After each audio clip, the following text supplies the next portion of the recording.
जय भीम कहने में बहुत मतलब बहुत अपने आप को अच्छा महसूस करते हैं। छतरपुर, कालका जी और बहुत सारे ऐसे मंदिर हैं कि किसी ने आपको कोई लालच दिया, कोई पैसे के साथ मिशन का कार्य करती हैं, तो किस तरह से? बुद्धं शरणं गच्छामि। दोस्तों, आज हम हैं गाज़ियाबाद के इंदरगढ़ी में, और इंदरगढ़ी में एक स्थान है आकाश नगर। जी हाँ, आज हम जो अनुभव आपके सामने शेयर कर रहे हैं पाखंड से प्रज्ञा की सीरीज़ में, ये उन महिलाओं का है, उन बहनों का है जिन्होंने सिर्फ स्वयं को नहीं बदला बल्कि महापुरुषों की शिक्षाओं को स्वयं के जीवन में अंगीकार करके जगह जगह लोगों को बांटने का कार्य भी बखूबी किया है।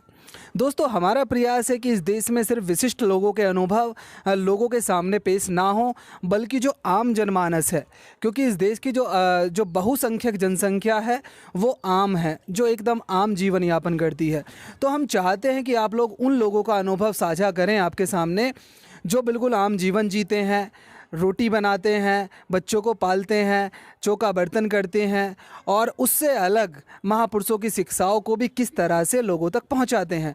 आखिर वो कैसे अपने कार्यों को मैनेज करते हैं, आखिर वो कैसे और किन परिस्थितियों में रह के इस कारवां को आगे बढ़ा रहे हैं, और क्या क्या उन्होंने अपने जीवन में बदला है, तो जानेंगे। बहुत ही इंटरेस्टिंग इंटरव्यू होगा। तो मैं आप तीनों बहनों का पहले स्वागत करता हूं अपने चैनल पर, और मैं चाहता हूं कि आप अपना परिचय हमारे दर्शकों को दें। नमस्कार, सबसे पहले सभी को जय भीम, नमो बुद्धाय।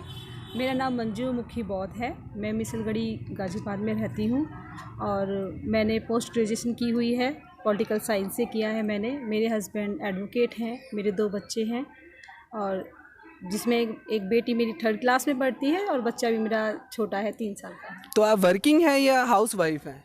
हाउस वाइफ भी हूँ, प्लस मेरी एक शॉप भी है। जी, किस चीज़ की शॉप है आपकी? मेरी शॉप में छोटे बच्चों के कपड़े, गारमेंट्स की दुकान है मेरी। मैं घर के साथ साथ अपनी दुकान को भी देखती हूँ और अपने परिवार को चला रही हूँ थोड़ा सा। बहुत अच्छे। आपका परिचय दीजिए। जय भीम, नमो बुद्धाय। जय भीम। मेरा नाम ममता सेन है। मेरे हस्बैंड, उनका नाम है श्री चतर सेन, और मैं हाई स्कूल पढ़ी हुई हूँ। मेरे 4 बच्चे हैं, 2 लड़की 2 लड़के। बड़ी लड़की हाई स्कूल में और छोटा लड़का उससे दूसरे नंबर का जो है वो 9th क्लास में, उससे छोटा 5th क्लास में, और उससे छोटी फिर एक वो है 6th क्लास में। तो आप वर्किंग है या हाउस वाइफ हैं? जी भैया, मैं तो हाउस वाइफ हूँ। Housewife. जी जी बहन जी, आप थोड़ा सभी को बताएं। जय भीम। जय भीम। मेरा नाम धीरज कुमारी है और मेरे हस्बैंड का नाम गजराज सिंह है। जी। और मैं 5वीं क्लास में पढ़ी हुई हूँ बस। और मतलब आगे जो, वैसे पहले तो मैं हाउस वाइफ हूँ, लेकिन फिर भी आगे समाज के बारे में, अपने समाज को जगाना चाहती हूँ। जी। 4 मेरे बच्चे हैं, यही मैं बच्चों को शिक्षा देना चाहती हूँ कि मेरे बच्चे भी आगे ऐसा ही चलें जैसे मैं चलना चाह रही हूँ। कि हर व्यक्ति अपने जीवन को किसी किताब के अनुसार, जैसे कि बाइबल है, कुरान है, या गीता है, रामायण है, या किसी धर्मशास्त्र के अनुसार, या किसी व्यक्ति या भगवान कहे जाने वाले जो तथाकथित भगवान हम जिनको मानते हैं, उनकी शिक्षाओं के अनुसार अपने जीवन को चलाता है, अपने कार्य करता है, अपने संस्कार करता है, अपने तीज त्यौहार मनाता है, अपने छोटे बड़े गृह प्रवेश, बच्चे का जन्मदिन, अपनी एनिवर्सरी, सारे कार्य जन्म से लेकर मृत्यु तक करता है। तो मैं अगर वर्तमान की आप लोगों की बात करूं, वर्तमान में आप किन महापुरुषों के या कौन सी किताब के अनुसार या कौन से धर्मशास्त्रों के अनुसार अपने जीवन को सुखमय रूप से आगे बढ़ा रही हैं? सर, बहुत सारे हमारे ऐसे महापुरुष हैं जी। जैसे बाबा साहब हैं, उनकी किताबें हम पढ़ते हैं। रामाबाई हैं, सावित्रीबाई फूले हैं, और ऐसे बहुत सी महापुरुष भी हैं, महिलाएं भी हैं, जिन्हें हम पढ़कर अपने जीवन को एकदम बदल दिया। यानी कि जैसे जो बहुजन महापुरुष हम कहें, अगर समस्त बहुजन महापुरुष हैं। जी बिल्कुल, महापुरुष हैं। इनके कार्य और शिक्षा को अपने जीवन में उतार कर और हम अपने जीवन को अच्छी तरह से चला रहे हैं, और बहुत अच्छा लगता है इनके रास्तों पे चलने में। जी, आप बताएं। भैया, मैं तो अभी इतना नहीं जानती उनके बारे में, पर हाँ ये है, यानी कि जो बहुजन महापुरुष, जैसे मैं कहूँ, जैसे बाबा साहब डॉक्टर अंबेडकर हैं, माता रमाबाई हैं, माता सावित्रीबाई फूले हैं, माता झलकारी बाई हैं, या पेरियार ईवी रामास्वामी नायकर हैं, बुद्ध हैं, इन सब की अगर मैं बात करूँ तो क्या इन सभी की शिक्षाओं को आप अंगीकार करके अपने जीवन को आगे बढ़ा रहे हैं? जी भैया, अभी हम नए नए जुड़े हैं तो हमें बहुत अच्छा लगा इनकी चर्चा सुन के, और महापुरुषों के आशीर्वाद से आज हम जो यहाँ हैं उन्हीं की बदौलत है। आप खुश हैं अब? हाँ जी। जी, आप बताइए थोड़ा सा। हाँ जी, हम इसी उसमें चलने में अच्छा लगता है। जय भीम कहने में बहुत अपने आप को अच्छा महसूस करते हैं। तो जो महापुरुष हैं, जिन महापुरुषों की शिक्षाओं की हम बात कर रहे हैं, उनकी शिक्षाओं पे चल के आज आप खुश हैं, आपके बच्चे भी बहुत खुश हाँ हैं। जी, बहुत खुश हैं हम, हमारे बच्चे भी बहुत खुश हैं। तो एक और सवाल है, जैसा आपने बताया वर्तमान में आप बहुजन जो महापुरुष हैं हमारे बहुत सारे हैं, लेकिन हम अगर कुछ की बात करें, बुद्ध हैं, बाबा साहब हैं, मान्यवर काशीराम साहब हैं, महामना ज्योतिबा फूले हैं, माता सावित्रीबाई फूले हैं, माता झलकारी बाई या माता रमाबाई, या जिनके हम पॉपुलर नाम लें, तो इन सब के शिक्षाओं को मानकर आप अपने जीवन को आगे बढ़ा रही हैं। लेकिन देखिए, ऐसा नहीं है कि जब आप पैदा हुई थी या जब आपने परिवार में जन्म लिया, जब आप बड़े हुए, तो ये महापुरुष आपके जीवन में हों, आपके परिवार में रहे हों, इवन हो सकता है कि आपके घर में इनकी तस्वीर भी ना हो। तो मैं ये पूछना चाहता हूँ कि जो आज की वर्तमान विचारधारा है महापुरुषों की, इससे पहले आपकी जो विचारधारा थी, आपके जो कार्य थे, आप कौन कौन से व्रत रखते थे, किस तरह के संस्कार करते थे, कहाँ जाके आपने माथा टेका, वो कौन कौन से कार्य करते थे, उनका थोड़ा बताएं। जी, मेरी शादी से पहले का है ये सब कुछ। जी। मेरी शादी हुई है बहुत परिवार में ही हुई है। उससे पहले हम नवरात्रों के व्रत रखा करते थे, और आपकी शिवरात्रि है इसका व्रत रखा करते थे। जब हम शादी होने के बाद यहाँ आए और जब इनके विचार पढ़े, उसके बाद में हमको पता लगा कि हम तो इसका तो हमें ज्ञान ही नहीं है, जो हम ये चीज़ें कर रहे हैं और इसका तो ज्ञान नहीं, तो हम क्यों कर रहे हैं इस चीज़ को। इसका कोई हमारे लिए कोई फ़ायदा नहीं है, कोई बेनिफिट। तो कौन कौन से मंदिर के दर्शन किए हैं आपने?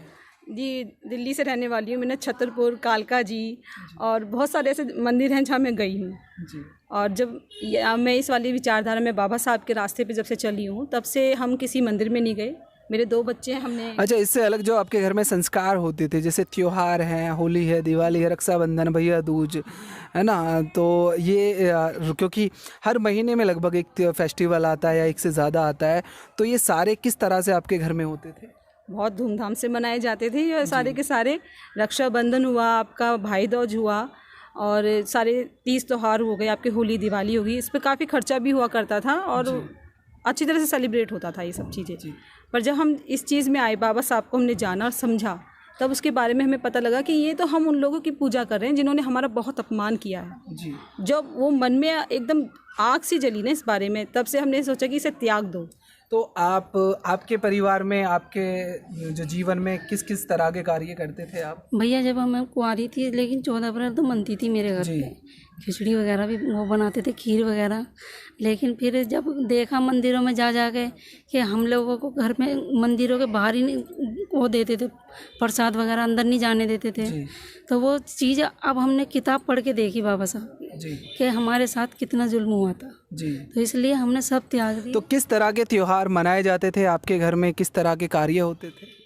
भैया, ये है भोले शंकर का शिवरात्रि है, जन्माष्टमी है, नौरते हैं, ये सब मनाए जाते थे। लेकिन अपनी आपने कौन कौन से व्रत रखे? ये सब रखे सारे। जी। भैया दूज जी, और उस पे त्योहार, भैया दूज, रक्षाबंधन, सब करवा करे थे। चौथ। हाँ जी। अच्छा, करवा चौथ पे साड़ी मांगते थे आप? नहीं, लेकिन व्रत रखते थे पूरा रात तक।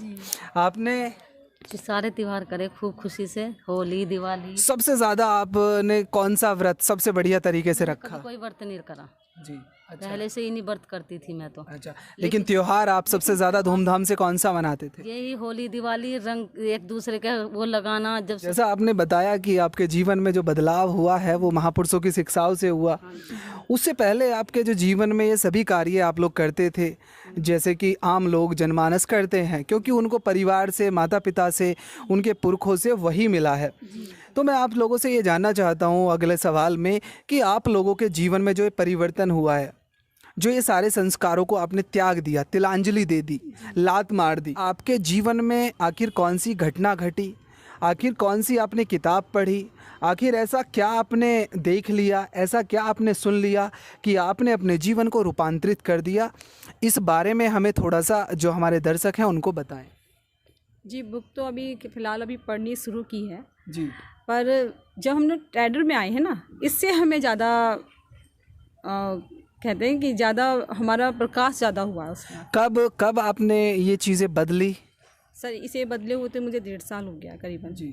जब से मैं दीदी के संपर्क में आई हूँ, तब से मैंने सब कुछ छोड़ दिया है। तो कहाँ पे सुना था आपने पहला कैडर? सर मैंने यहीं आकाश नगर में सुना था, इनके घर पर ही सुना था। बहन जी के घर पे? जी जी जी जी। इनके यहीं पे सुना था मैंने। तो उसके बाद आपने ये सारी चीज़ें छोड़ दी, अभी आप कोई कार्य नहीं करती हैं ऐसा? मैं कोई नहीं करती हूँ और अब मेरा फर्स्ट टाइम ऐसा होगा कि मैं भाई दूज और रक्षाबंधन भी नहीं करूँगी। हालांकि मैं 4 भाइयों में एक बहन हूँ, बहुत मुश्किल होगा मेरे लिए, पर मैं इस पर अडिग रहूँगी कि मैं अब ये नहीं करूँगी। आप बताइए, आपको कैसे ज्ञात हुआ कि महापुरुषों की जो विचारधारा है आपके लिए ज़्यादा अच्छी है, ज़्यादा मायने रखती है? ऐसी क्या घटना घटी आपके साथ, इस पे बताइए। भैया ऐसा था कि हम कभी नहीं जानते थे इनके बारे में जी। लेकिन जब हम सुषमा बौद्ध दीदी हैं इनके द्वारा हम क्लोज आए और हमें इनके बाबा साहब के बारे में जानकारी भीम चर्चा के द्वारा। कैडर सुना आपने? हाँ जी। तो उसके द्वारा हमें आज ऐसा महसूस हो रहा है कि हम ये गलत काम करते थे। जी। आज हमें ऐसा महसूस हो रहा है कि हाँ बहुत अच्छा किया जो हम भीम चर्चा की उसमें भी आए। तो किसी ने आपको ज़बरदस्ती की, किसी ने आपको कोई लालच दिया, कोई पैसे का, कोई पद का, कि भाई ऐसा छोड़ दो, ऐसे कर लो, इसलिए आपने किया? नहीं, ये तो हम अपनी खुशी से कर रहे हैं जी। और बहुत अच्छा लगता है इनकी बातें सुन के कि बाबा साहब की बदौलत आज हम जो घर पे बैठे हैं, ये तन ढका हुआ है हमारा, हम उन्हीं की बदौलत से हैं। तो आपके जीवन में ये रूपांतरण कैसे आया? एक दिन इन्हीं के घर पे बैठी थी और सुषमा दीदी आ गई जी। और इन्होंने हमें समझाया कि देखो ऐसा नहीं चलना चाहिए।